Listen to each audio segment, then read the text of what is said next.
Olá, gente, tudo bem? Espero que sim. Bom, hoje falaremos sobre o romantismo no Brasil na versão poesia. A prosa será explorada nos próximos vídeos. O conteúdo, desse vídeo ou dessa videoaula está no módulo 14, apostilinha de vocês, na página 91. Hein? Eu procurei dar uma sintetizada para que o vídeo não fique tão longo, tá? Bom, vamos lá, então. Primeiro, pessoal, há uma confusão em relação ao termo romântico, tá? Bom, por quê? A palavra romântico é associada a um conjunto de comportamentos: dar e receber flores, gostar de poesia, emocionar-se facilmente. Esse tipo de romantismo é diferente do romantismo na arte, movimento do século XIX, representando os anseios da burguesia, a qual havia chegado ao poder na França. Estudar a literatura do período significa conhecer uma forma de ver e sentir o mundo. Então, isso significa o quê, gente?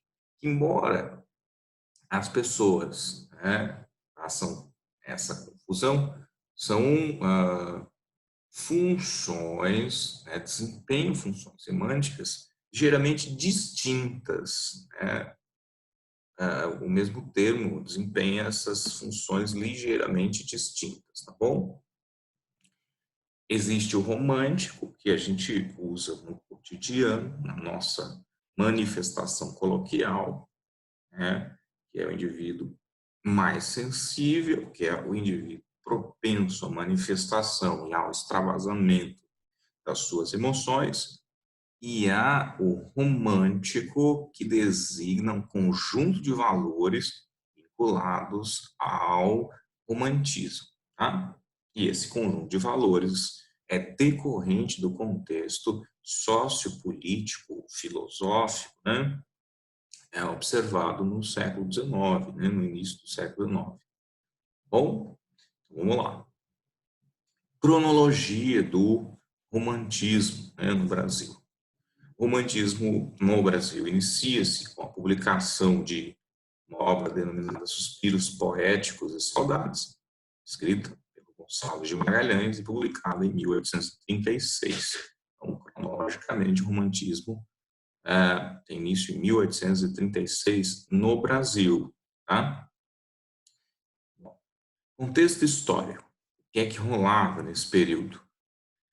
Nós estamos falando em primeira Revolução Industrial, precisam de pensar e lembrar-se de que toda manifestação literária no Brasil, anterior ao modernismo, é eurocêntrica, ou seja, é inspirada no modelo europeu.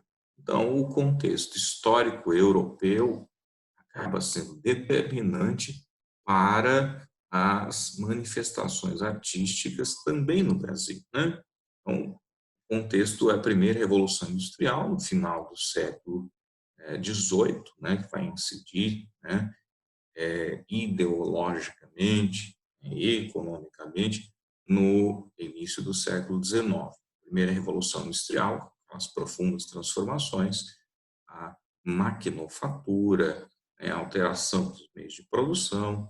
Bom, a Revolução Francesa, 1789, após a Guerra de Bastilha, bastante importante, sobretudo pelos valores que ela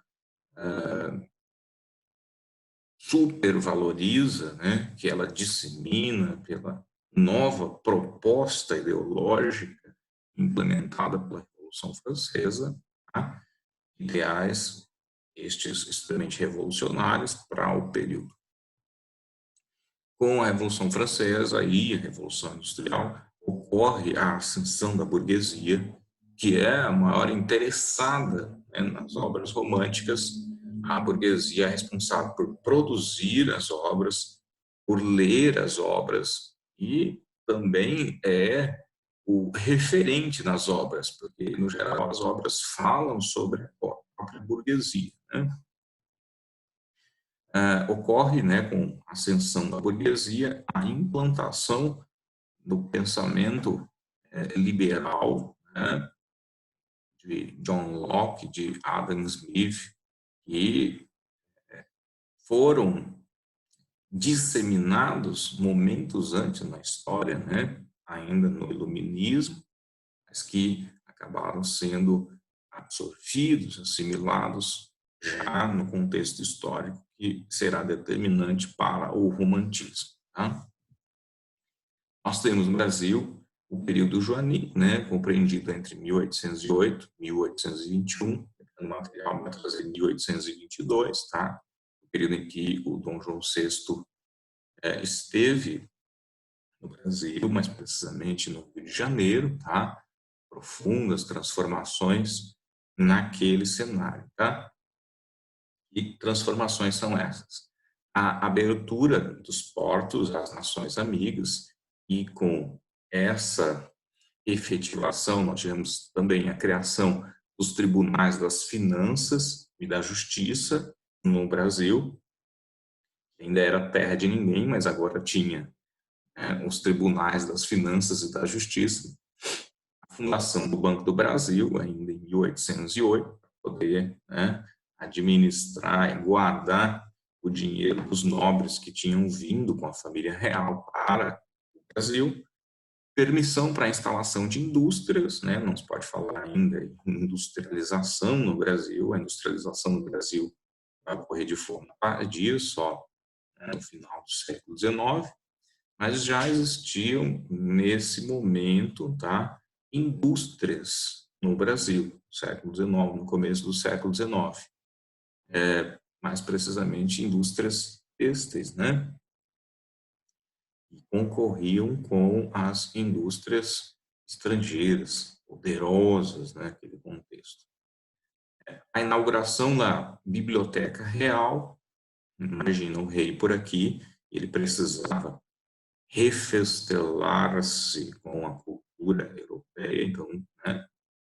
E há de se considerar, nesse contexto, né, um profundo desenvolvimento cultural, por conta do acesso que as pessoas viviam no Rio de Janeiro, tinham, né, a cultura estrangeira, não só pela fundação, né, inauguração da Biblioteca Real, mas também pela criação, né, de parques públicos, pela construção, inauguração de teatros, de museus, tá? Houve um amplo desenvolvimento, né, cultural por conta disso. Beleza? Bom, as fases na poesia romântica. O romantismo, embora tenha durado, né, relativamente pouco tempo, se a gente comparar a outros movimentos, como o barroco, né, durou quase 200 anos no Brasil, de 1601 a 1768. O romantismo foi relativamente curto, mas com uma produção mais intensa, né? Muito mais artistas vinculados a e muito mais obras, por conseguinte. E se eu tenho um número maior de artistas, a tendência é que eu observe enfoques distintos. É o que acontece no romantismo. O romantismo é a única escola literária fora fora o modernismo, já dentro do século XX, e costuma ser dividido em fases, em função dessas óticas ideológicas, né, dessas perspectivas ideológicas diferentes, tá? Bom, normalmente se faz a divisão em primeira fase, intitulada fase do nacionalismo ou do indianismo, em que há a exaltação da pátria, em que há a exaltação dos valores nacionais, dentre esses valores, o índio, né?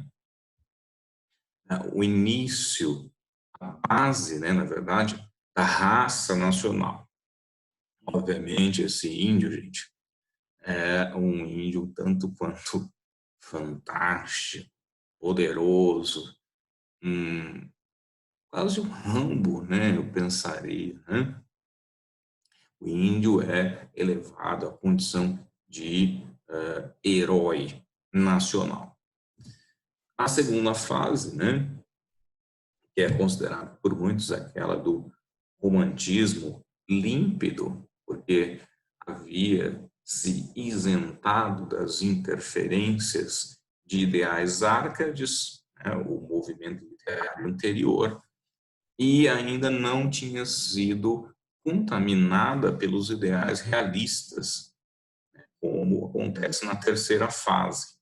Na terceira fase, né, a gente já vai ter uma poesia mais voltada para o social, para o engajamento das questões sociais, denominada de condoreirismo, porque é assim como o condor primava pela liberdade, pela visão voltada para o futuro e não para o passado, como a maior parte a maior parte não, como as duas fases anteriores faziam, né? Mais precisamente a primeira.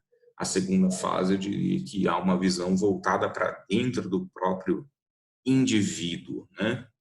Eu não comentei a segunda fase, né? Mas a segunda fase é denominada ultrarromantismo ou byronismo. A gente vai ter, né, videoaulas falando sobre essas duas fases também, tá? Então aí eu vou explicar um pouquinho melhor. O que é esse ultrarromantismo?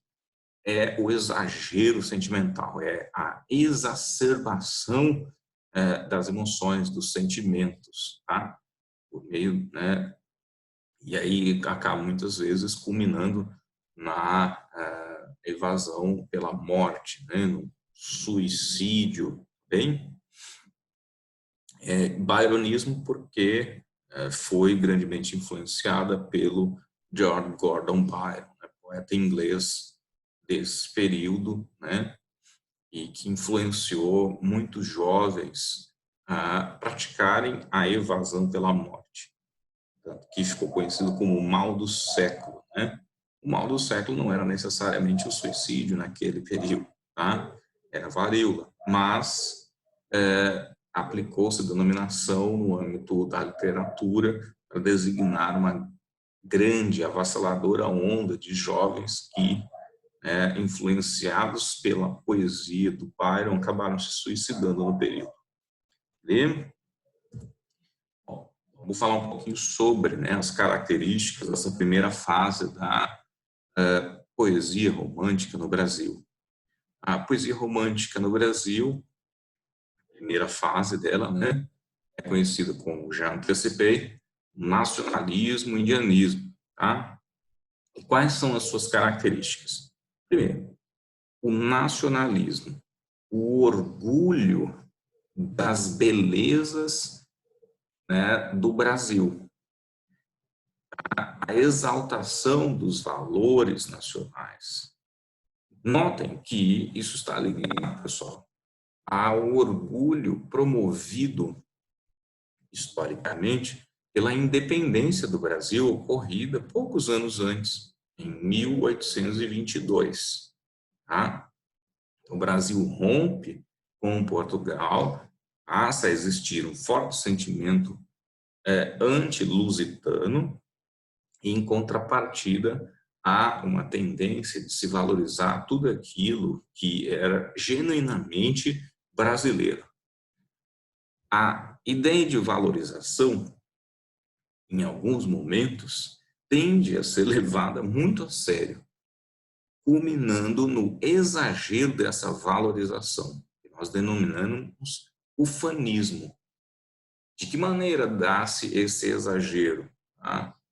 Pô, quando a gente lê um poema dessa fase aqui, vinculado, né, ao nacionalismo, portanto, a gente vai pensar que, será que ele está falando do Brasil?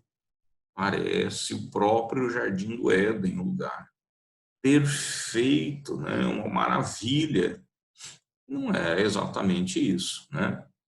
Não haverá espaço para insetos, para animais peçonhentos, para falta de estradas, para um ambiente inóspito e selvagem. Não, tudo é lindo, maravilhoso, exuberante, tá? Essa é a ideia difundida nesse primeiro momento, tá? Bom, nesse primeiro momento nós temos o sentimentalismo e a religiosidade, que são tônicas do romantismo, tá? Características recorrentes no romantismo em qualquer uma das fases, expressão dos sentimentos em detrimento da manifestação racional, aí a religiosidade também é uma latente, tá? Opta-se por empregar a figura idealizada do índio, denominado como maravilhoso pagão. O índio passa a ser um mito brasileiro, um mito tupiniquim. O índio herói como símbolo nacional. O que é esse índio herói? Ele está acima do ser humano. Ele é capaz de atos sobrenaturais. Bem? Língua e costumes indígenas, né, são adotados. Então, há um momento de distanciamento do português europeu e implementação cada vez mais recorrente de termos do Tupi-Guarani. Tá? Exaltam-se os costumes, né, a cor local, os hábitos nacionais. Há um retorno ao passado histórico, tá? Passado histórico baseado na cultura indígena, que é uma cultura extremamente rica, mas muitas vezes retratada pelos românticos de forma distorcida. Tá? Exaltação da natureza e do folclore. Há aqui, né, como já antecipei, uma visão edênica da natureza. O Brasil tem uma natureza que é o próprio Jardim do Éden. Bom, percebam que a tendência era exaltar aquilo que a pátria, no caso o Brasil, tinha de bonito, de agradável, de acolhedor. E o que é que o Brasil tinha de acolhedor? A natureza exuberante, não tinha outra coisa a ser exaltada. Tá? Há influências, né, do medievalismo romântico. Lá na Europa, eles retomaram a Idade Média, cavaleiro medieval. Tá? Aqui no Brasil, a gente não tinha o cavaleiro medieval, tinha o índio. Então, qual foi a solução, a genuína solução?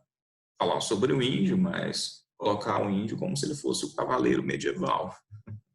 Ele só não vai usar a espada e o escudo como o cavaleiro medieval, ou o elmo, mas ele vai usar a lança, ele será doutrinado quase como um europeu.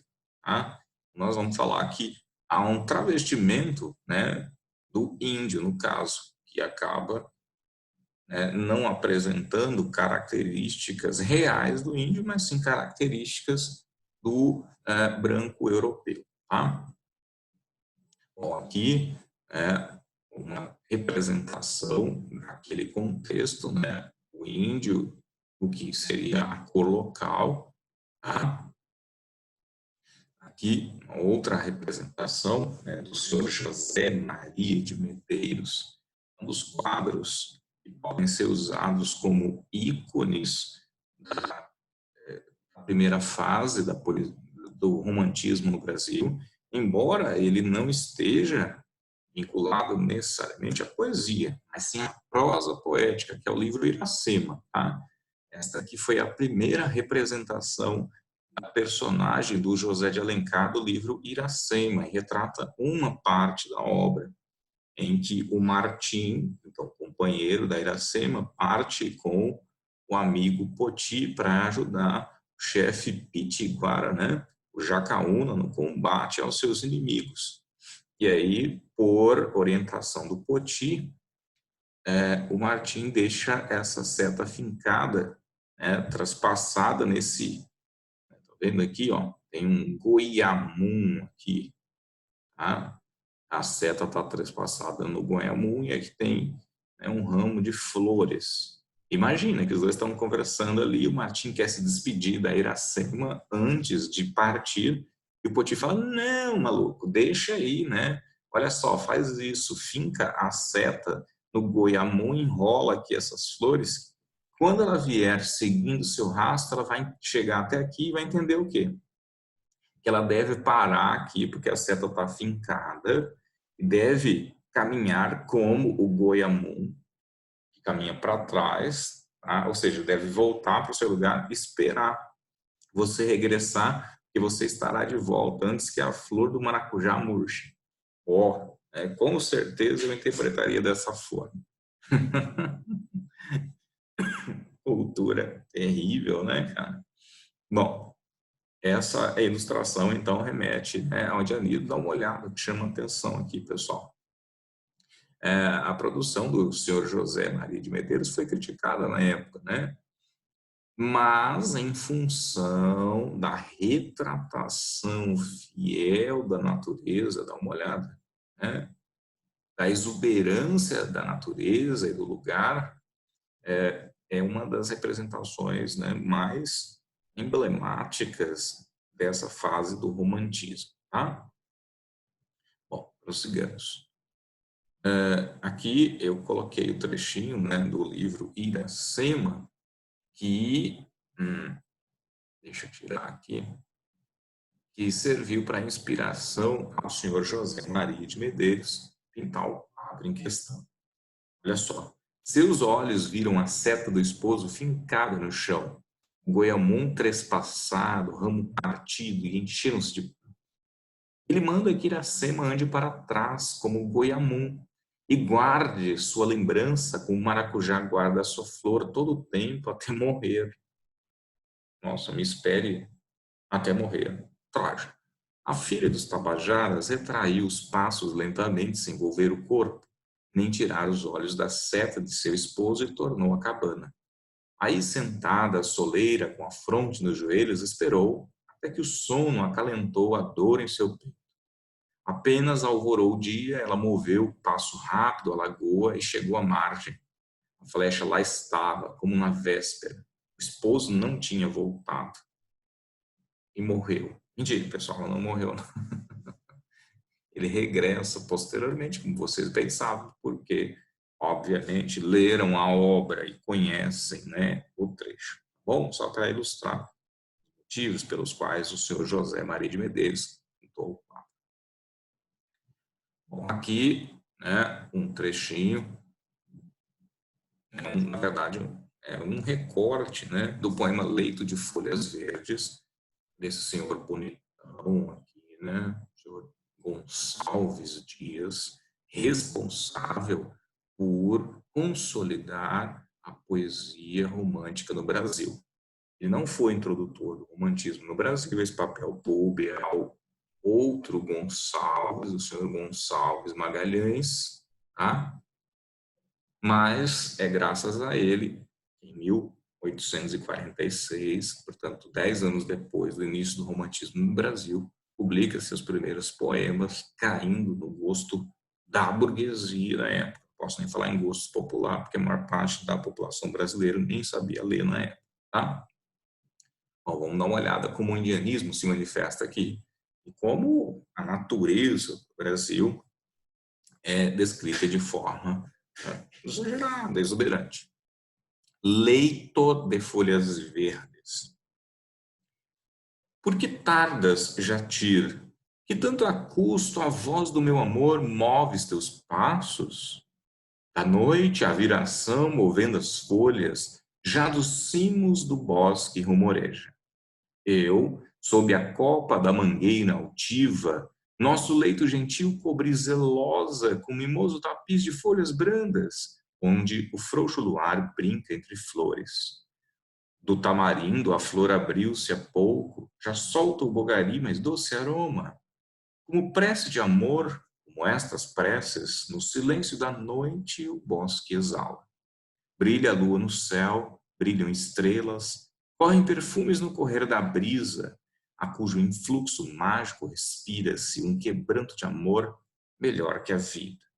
Bom, aqui, né, o eu lírico, uma mulher, está à espera do seu amado, o senhor Jatir. E ela, por que tardas, Jatir? Que tanto a custo a voz do meu amor move os teus passos? Por que, né, ao ouvir o meu amor, demora-se tanto a mover os seus passos e vir correndo me ver? À noite, a viração movendo as folhas, já nos cimos do bosque rumoreja. Ó, ela está esperando, e aí o tempo está passando, né? Aí a viração, começa a mover as folhas na floresta, né? Imagina os cimos, as copas das árvores balançando, né? Ao vento.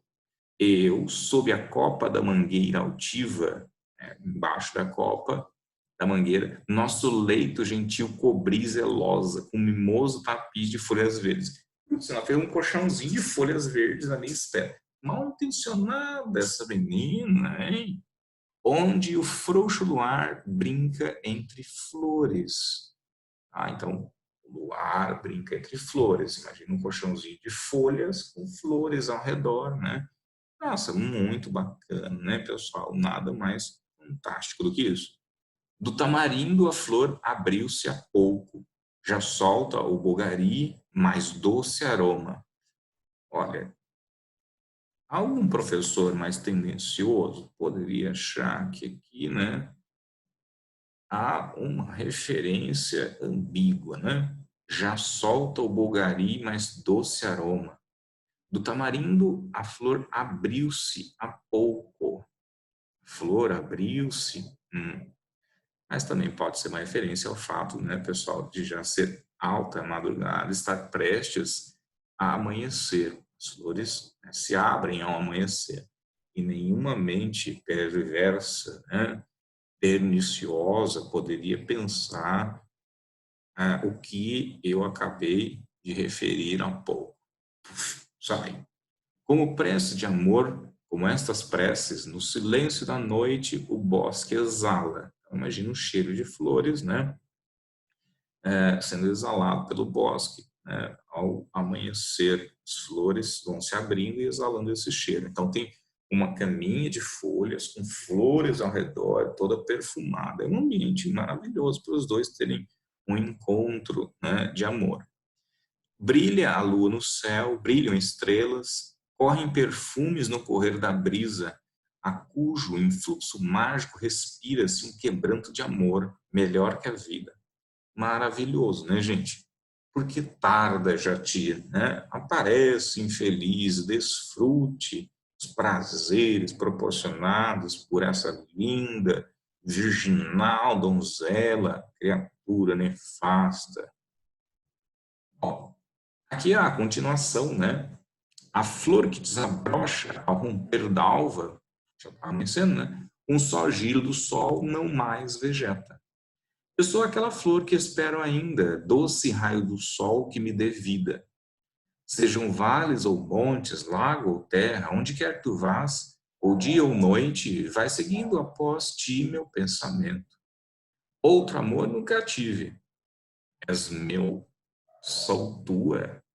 Meus olhos outros olhos nunca viram. Não sentiram meus lábios outros lábios, nem outras mãos jatir, que não as tuas. A arazóia na cinta me apertaram.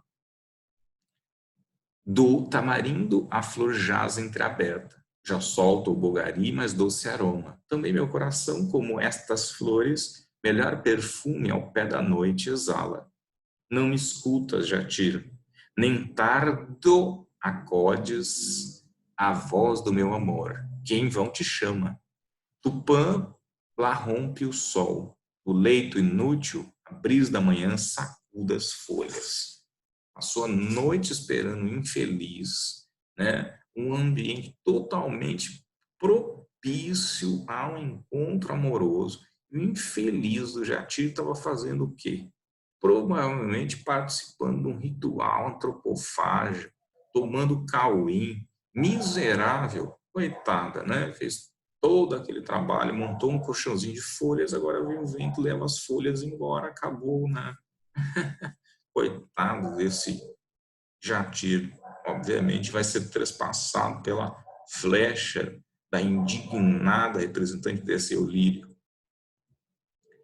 Bom, aqui, né, eu coloquei para vocês um trechinho da Confederação dos Tamoios, tá? Uma outra obra que fez bastante, não sucesso, mas que foi polêmica na época, tá? Foi escrita pelo Gonçalves Magalhães, esse o Gonçalves, introdutor do romantismo no Brasil, e que gerou uma polêmica miserável, porque após a publicação, né, sob a tutela, inclusive, do imperador Dom Pedro, naquela época, o José de Alencar escreveu, né, diversas cartas à Confederação dos Tamoios, criticando a qualidade do poema. É bem verdade que ele usou um pseudônimo, IG na época, né, mas foi um estardalhaço, né? José de Alencar teria dito que ele, em momento oportuno, iria escrever uma obra para mostrar para o Gonçalves Magalhães como é que deveria se exaltar o brasileiro. E ele o fez, tá? Escrevendo o romance O Guarani posteriormente. Bom, só para vocês terem uma ideia daquela questão da implementação de termos do Tupi-Guarani. Tá? Eu peguei um trechinho da abertura aqui da Confederação dos Tamoios, que tem a ver, né, com a Confederação dos Tamoios, o plano histórico, né, que rendeu é horrível, né, que teve como consequência nefasta a morte de diversos, né, indígenas, né, de dezenas de indígenas, centenas, né, de indígenas. Bom, vamos lá, para o que importa aqui no âmbito textual, que é o que compete à literatura. Argumento, ou seja, sobre o que vai falar a obra. Invocação ao sol e aos gênios dos bosques do Brasil. Primazia descia parte da América, o Amazonas e o Paraná. Nada é comparável às belezas desta natureza virgem. Seus indígenas, perseguição contra eles. Aimbiri, o mais audaz dos chefes tamoios, confedera todas aquelas tribos contra os portugueses. Para esse fim vai ele procurar Pindobuçu e o acha dando sepultura a um filho. Lança Aimbiri uma pedra sobre essa sepultura, que encerra talvez o cadáver de um amigo, e recordando-se do tempo da sua infância, saúda a terra em que nasceu e a que volta depois de longa ausência. Pindobuçu o reconhece. Ele diz que o morto é Comorim, seu filho. Lamenta a Imbiri a perda do companheiro da sua infância.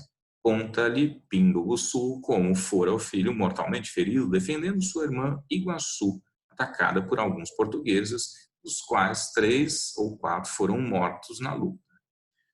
Jura a Imbiri vingar a morte do amigo e aproveita a ocasião para ligar aquela Iribu contra os portugueses, tá? No caso, que devia ser tribo. Dá uma olhada, né? Coloquei a versão original, né? Português da época, né? Várias referências ao Tupi-Guarani aqui no caso, e a gente percebe que o propósito dele era recontar a Confederação dos Tamoios, exaltando a ação dos indígenas, né? Naquele contexto, tá? Então, quando a gente falar em primeira fase do romantismo no Brasil, a gente vai pensar em quê? Exaltação da natureza, tá? E exaltação do indígena. A natureza é apresentada sob uma ótica edênica e o indígena sob uma ótica de extrema idealização.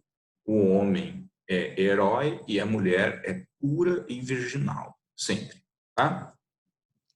Bom, é isso, gente, né? Para poder colocar, para poder praticar sobre isso, né? Peço que vocês façam as atividades do módulo. Deixa eu só ver certinho a página aqui, tá? Referente ao módulo. Os exercícios, né? Estão na página 93, tá? Tem só 3 exercícios desse módulo, né? Imagino que seja bem tranquilo. Mas, né, se eventualmente não for tão tranquilo assim, me procurem. Estou à disposição. Bom, é isso, gente. Beijão, tá? Falou!